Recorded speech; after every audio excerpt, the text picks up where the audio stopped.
going on, guys? Welcome back to another editing video with the Black Box Editor, and today I'm going to be showing you guys how you can change the color of any object using Photoshop. I have two examples for you guys today, and the first one is we're going to be changing the color of this car right here. So to get straight to the point with this photo, what you're always going to want to do is create another copy, and what you're going to press for that is Command J, just a shortcut. Command J just to make another copy, and then from there you're going to go down and select hue and saturation. And just a pro tip, or something that I like to do, is I always like to change the color drastically, so we know that the original color was like orange. So maybe do something blue like this, so that way I can clearly see what I've already filled in. Another tip is anytime that I am using a brush or I'm changing the color, I never like for my brush to be hard because it's not as smooth of a clean line. But if we are using a soft round brush, it's a little easier and flows a little more seamless. So make sure you have that selected as well. And once you have the color picked out, you're gonna press Command I, and that's how you invert that mask. And then from there, you just go in and fill in. And guys, don't be worried if you don't like the color originally. You can go back and change that. And make sure that, you know, when you are changing the color of anything, just take your time so that way you can get those lines precise. But let's just say, I don't know, oops, you go over the hand or you go over something that isn't supposed to be colored in. It's okay, you can always go back using the eraser tool. So you're gonna select that and then go to the area, and same thing with the eraser tool, make sure it's like a soft round right there, and then you can go back and erase those areas just like that. It's really super simple. So if you've always like ever wondered, you know, how the heck do they do this, this is basically it. You're just gonna mess around with the hue and saturation until you get the color that you want, and you go from there. So this is just to show you guys, but I know you get the gist of it.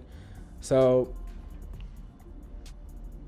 there you go with that, and we're just gonna erase that, just showing you guys how that works. And then once we back out of the image, you can see it in full, and then you can go back and change the color to whatever you want with the photo. And also, don't be afraid to mess around with the saturation. If you want to mute something or do something crazy with it, whatever you want to do, change the darkness or the lightness of it as well. But that's how you do it. And like I said, it's the same approach whenever you're changing colors on really anything. So what you're gonna do is, once again, just make another, actually let me merge these layers real quick. So once you do that, then you're gonna just make a copy of the layer again, and make sure that your brush is softened on the ends. And then we're going to go over here to the hue and saturation once again, and we're going to change it. We know that the original color is like orange, so maybe do something crazy. Let's do purple. And what I do like to do is kind of turn my opacity down just a little bit, just so we can gradually build up to the color, because we don't want anything too harsh. So once we have that selected, we hit Command I to invert that mask. We're going to go in with a brush and work on the makeup right here to just really change those colors.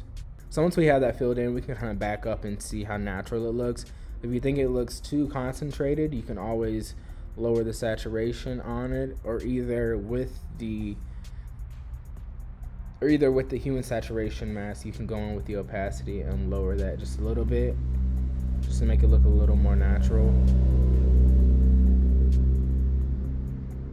And let's say that, like, oh no, I've just sat here and colored over this whole picture. What do I do? Just another thing that you can do is hit Command Z if you do make a mistake, just so that way you don't have to go back and erase every time.